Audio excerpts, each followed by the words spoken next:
Hey there, YouTube.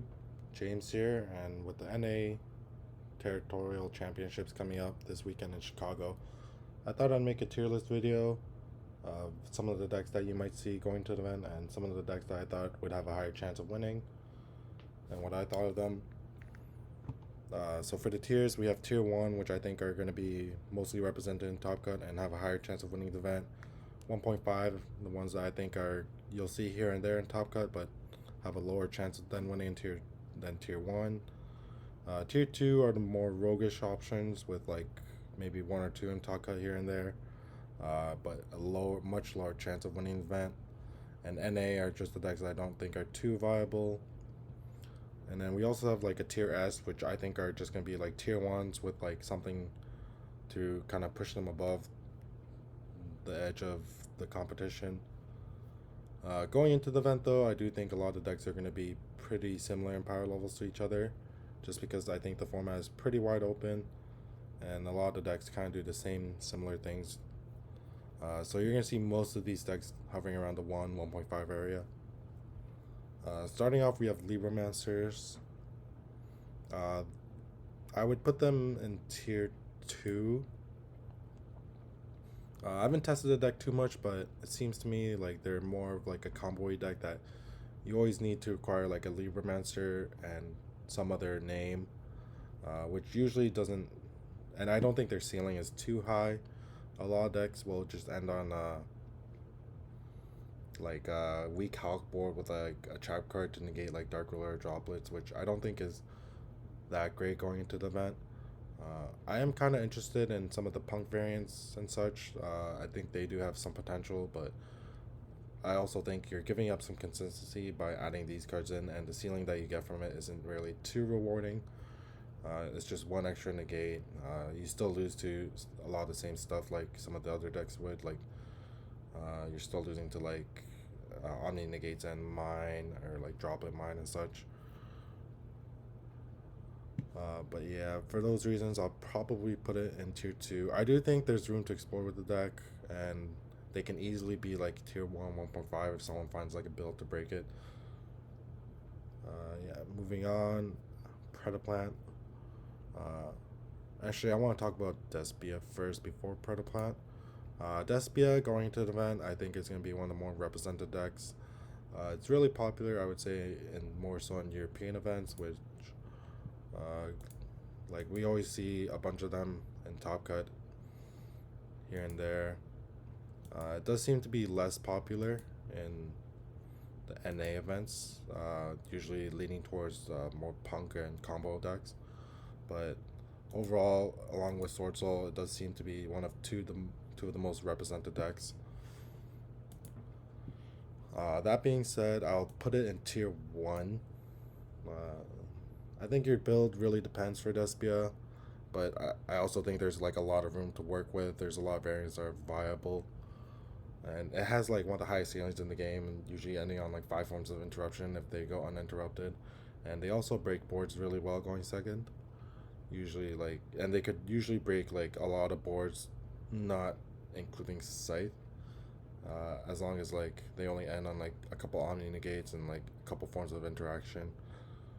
So for me, I would put it near the top of tier 1 for now. And with predaplant,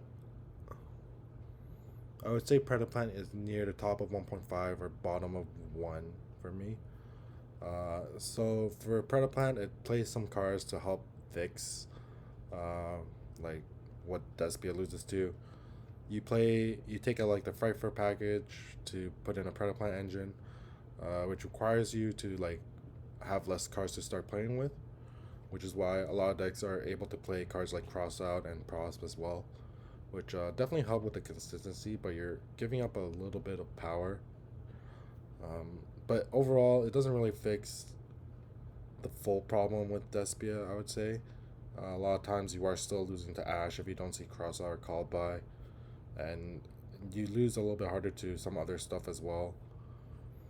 So for me, I would put it near the top of 1.5 or bottom of 1. Next, we have Eldritch and Eldritch variants. Most namely, I would say the popular one's going to be Branded Eldritch. That deck's got a pretty high ceiling turn 1, I would say, with multiple floodgates and ending on Mirror Jade as well. But it does have some problems game 2 and 3. A lot of times you are able to cheese game 1 and hope to win out one of the following games with your floodgates, but for me, I would put this near the bottom of 1.5. I do expect to see a couple here and there, um, but again, they do have like some trouble post side. Although there was a list I think that won a nationals recently. Uh, yeah, the South American Nationals.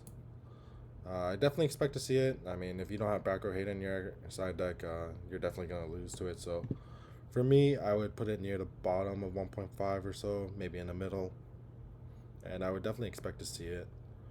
Flu Wonderies. Uh, I would say top of like 1.5. They do have like a lot of things going for them. Usually D shifters like an auto win versus a lot of decks. They could play some broken cards as well, like Dark Ruler and the Harpy's Trap. So for me, it would probably be the top of 1.5. Just because I think they're lacking some consistency going first or second. Usually you need to see like 2 card combos, and even if they play like 6 pots, like you still have to see like multiple cards together to work together. And post side, they get a little bit worse, but not as bad as like something like Eldritch would, I would say. But there are definitely counters to Flu. And one thing I like about them is they don't really lose to Scythe as much, which I expect to see of a lot this weekend. But for me, it would probably be near the top of 1.5 or so. ABC is a combo deck that ends on like 4 forms of interruption. For me though, it's lacking some consistency. Has some problems post side as well because it loses to like a single Dark Ruler. Also can lose to like drop it depending on the deck too. Although its end board is one of the strongest in the game, it really is like Union Hanger or Bust. So for me, I would put this deck near the bottom of 1.5. It has like a high ceiling. The consistency is okay, uh, but there are definitely some counters to it as well.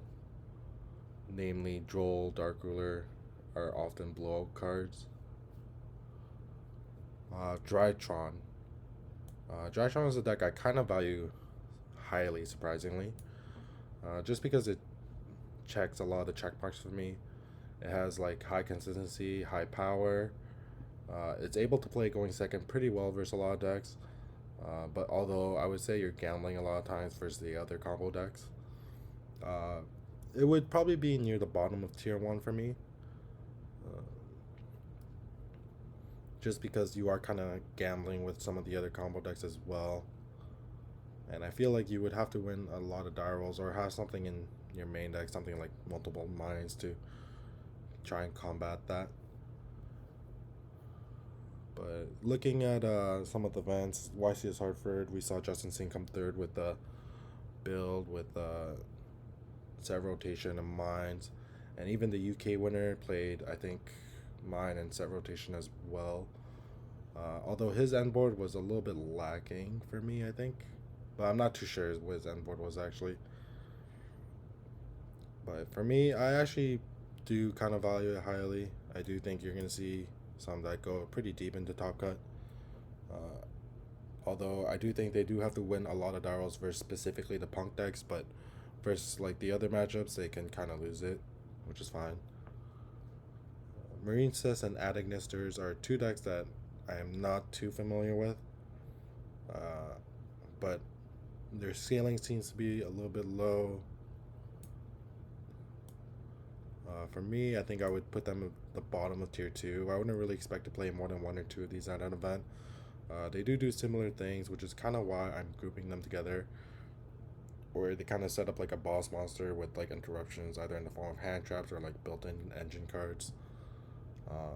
I'm not too sure which one would be better between the two. It does seem like Marinecis is getting slightly more popular these days, and I would maybe learn like a little bit of what they do, but I also wouldn't expect to see more than like one during Swiss. Moving forward, we have Punk Therion. This is an interesting deck because they usually end on like Calamities, which is sometimes an auto win versus a lot of decks.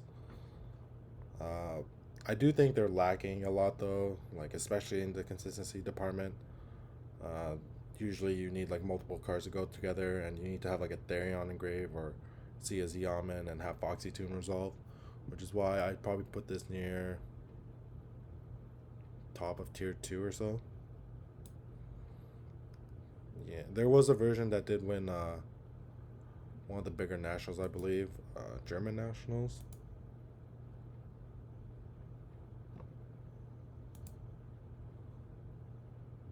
Yeah, but overall, I'm not too much of a fan of the deck. Ceiling's a little low. Consistency's pretty low. Power, like I guess, like it can play second pretty well versus certain decks, but again, like you need to see the cards. Uh, Punk Therion, or sorry, Punk Brave decks. I'll put near the top of tier 1, I would say. I do believe the deck's more popular in NA events, seeing a lot of the more top players on it than like, whereas like Italy, I think you see like a lot of like Despia players and such. This deck I think is probably the best combo deck moving into the event, just because it can end on insane boards.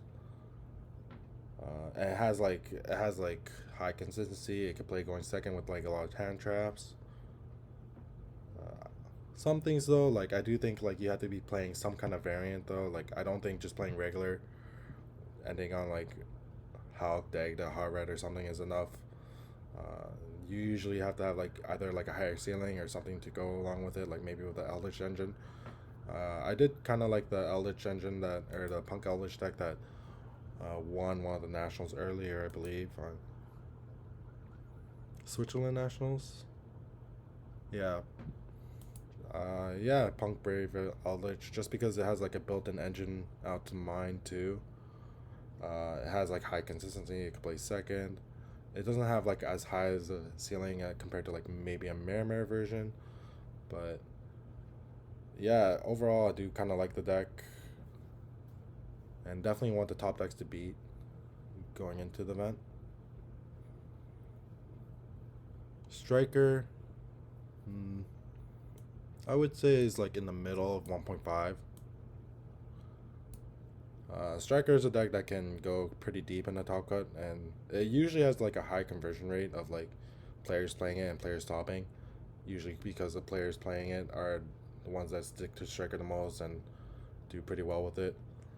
We saw like Poe win Weiss Hartford with Striker, a variant of Striker with 6 main deck D barriers, which I don't think is as viable anymore, just because we see a lot more Punk these days than we did at that event.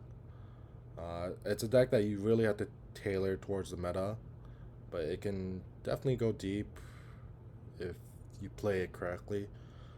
Also, one thing to note is that time will be 40 minutes at this event, so that kind of boosts a lot of the decks that have like a built-in win condition in time, I would say.